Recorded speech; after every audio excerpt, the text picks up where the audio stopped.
Hello and welcome along to podcast number 3 from India. My name is Vinny and I am travelling around India, and I'm, for your pleasure, giving reports from various places and telling you about my adventures, because this is still a country very much of adventure.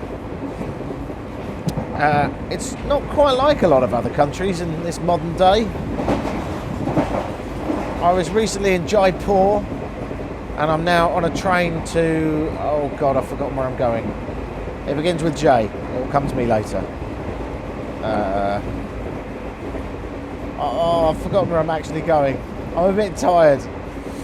I've been on a sleeper train for 12 hours and I haven't slept that well, due to the cacophony of farts, burps, throat clearing, phone conversations, shouting, and salespeople shouting, Jake, Jake, all the way through the night. And it's now the morning after, and I've slept a bit, but not great. So I can't actually remember where I'm going, but I'm going somewhere near the Pakistan border. On this, I should mention, on this side of it, just in case the CIA are listening. Jaisalmer, that's where I'm going. From Jaipur to Jaisalmer. Jaipur, most of the tourists you see are in the centre of town in the Royal Palace, where in the 1700s yet more Mughal related emperors and various royalty lived. I suppose it's a bit like going to Buckingham Palace if you're in London, only they're not German. But yeah, if you go to the Royal Palace, it's pretty good. It's quite touristy. If you're going to Jaipur, I would say far more interesting, far more spectacular in every level is Jaipur's fort, which is going to take you about half an hour, 40 minutes to get to in an Uber.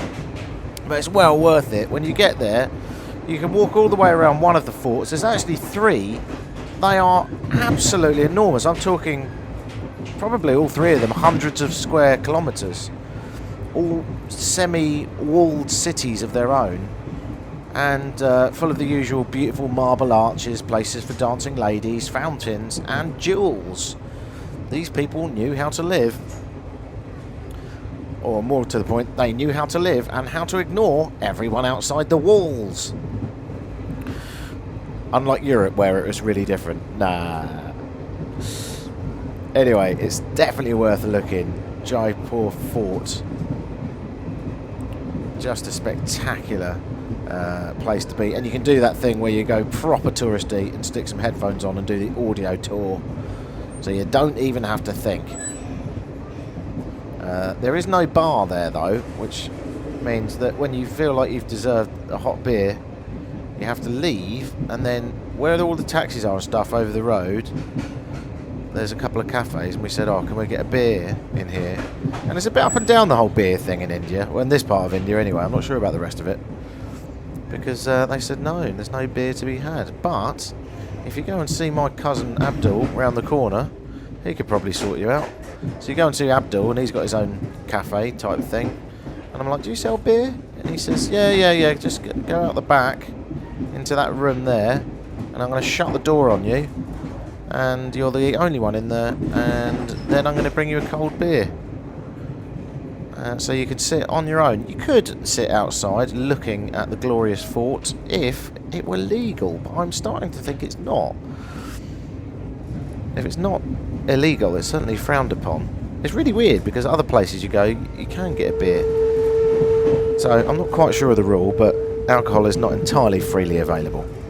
But don't fear, you can always find it if you've got the nose for it. And by crikey, I'm like a trained beagle. Right, this train is stopping, probably in the middle of nowhere as usual, but just to be on the safe side, I think I'm going to get my map and my business together, and who knows, I might even be getting off. Big love, catch you soon, from Jaisalmer, where I might well be rocking up now. Right, it's time to get on a camel. Here I am in the desert of Rajasthan. I think it's called the Curry Desert, and in front of me is a large camel, and it's spitting, making noises, chewing, a bit like a grandma with bad dentures. Here goes nothing. I look like a proper tourist. I've got a camera around my neck and this recording equipment. Foot first. Okay, I'll just kick the camel in the arse. God. I am now on a camel. Oh, hello. Where do I put my feet? Got a shepherd herdsman with a turban on, putting my feet into some slats. Oh! And no, I don't know what he's doing actually. Anyway, I'm on a camel, so that's the important thing. I had to stand on a chair to get on it, and it is kneeling down.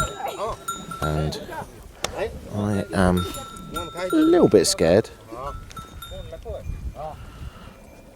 It's very chilled out.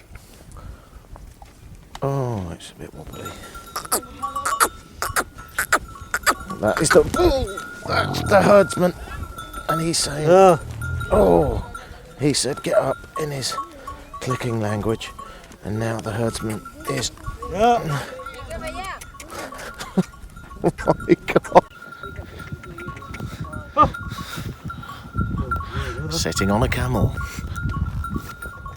quite funky on your nudges, if you know what I mean.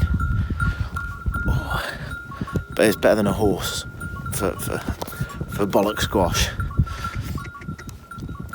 That's my guide behind Peanut Man. He's making lots of squelching noises. Not in a naughty way, just in a camel motivation way. I'm in India, in Rajasthan. Oh. And I'm finding out it's quite hard. Now, I was going to say there, it's quite hard to concentrate on what I'm saying and hang on to this camel. But the batteries ran out on my recording device, so I never got around to saying it. So now I'm off the camel. But I made it out alive. I don't know if I would necessarily want to cross the Sahara to get tablets of salt for whatever it takes, 9 days or something, in pure isolation under the beating sun with squash testicles. Which is what you can do if you're a real adventurer. My cousin did that. Shout out to Andrew White. Yeah, he spent 9 days crossing the Sahara Desert in isolation. I say isolation, he was with his guides, but I think they were they didn't speak any English and he didn't speak any of the local tribal language because they don't teach that at school. So he got a bit lonely, bless him. And I remember him saying, he came back and he said, after 9 days on a camel going through the Sahara, he said, you wouldn't believe how exciting it is to see a tree. I think that was day 3. He saw a dead tree and he said it was fantastic. So rather him than me, I was up there for an hour and I had a pretty good time actually. I went to some sand dunes in the desert near Jaisalmer and checked it out. Now, if you want to ride a camel, there's more to it than that as well, because you can also get yourself a whole package tour deal, and it's really easy to get.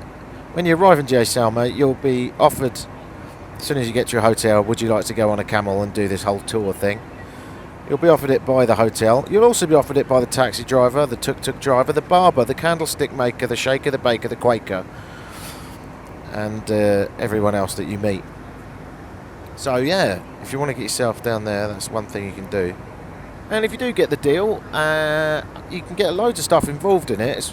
So if you do get the deal, you get the camel, not to keep, and you get a sort of dance. It's very touristy. You get a dance by an Indian band, not Bollywood. I'm talking more traditional stuff. And you watch that dance underneath the stars in a camp in the desert, where if you want to, you can spend the night. I didn't because I fancied a nice hotel. But actually, I have to say, having looked at the camps, they look pretty nice. They look pretty swanky. You also get an evening meal and all that stuff. So in order, you get the camel, the evening meal, the native dancing and musicians of the local area, Rajasthan sort of traditional dance, which is amazing, by the way, because, well, apart from anything else, the drumming is the best I've ever seen. And the dancing itself is kind of cool. Very conservative country, so the ladies have got a lot of clothing on, but they do a lot of spinny circle business. which is always nice to see. I think that's the technical name for it. If you're a choreographer, you'll relate. So yeah, you can get all that stuff and then sit underneath the stars, and there's a bar there as well, sort of makeshift bar selling simple beers and rather overpriced wines, but cheap beer, sort of like £1, £2 a beer, but wines are outrageous. And you can get all of that, excluding the alcohol, which you have to buy as you go, for about 25 quid, which is just unbelievable, isn't it? I'm not sure how much the accommodation is on top. It's probably another 20 quid. I'm not sure, but either way. And you can haggle away, so that's very much a guideline. But it's so affordable, and it's a really nice night. So that's it. Now, you might be wondering where I'm going now, because I've got yet more background noise.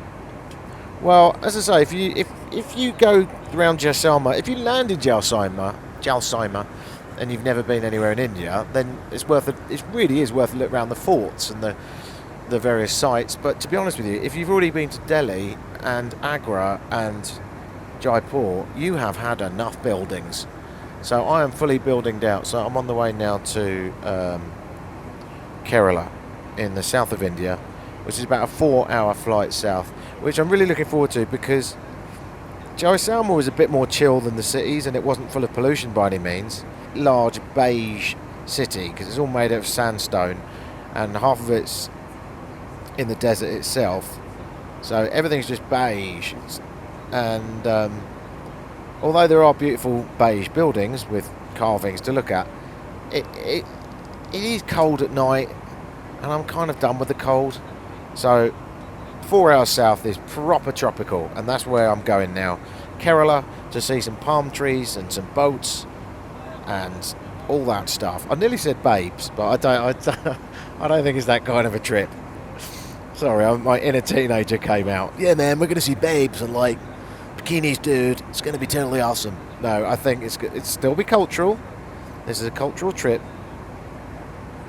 but it's going to be a lot hotter and incredibly beautiful, I hear, down in the state of Kerala, just south of Goa, for the newbies like me that don't really know where they're going. So you've been listening to me, a brief one this was episode 3 of 4. The next one will be from Kerala. This was on a train into Jaisalmer, a little bit of Jaisalmer, sitting on a camel getting my nuts squashed, and now on a plane headed south. I hope it's been reasonably informative. This is Vinny Travelling India saying sayonara, sweet cheeks.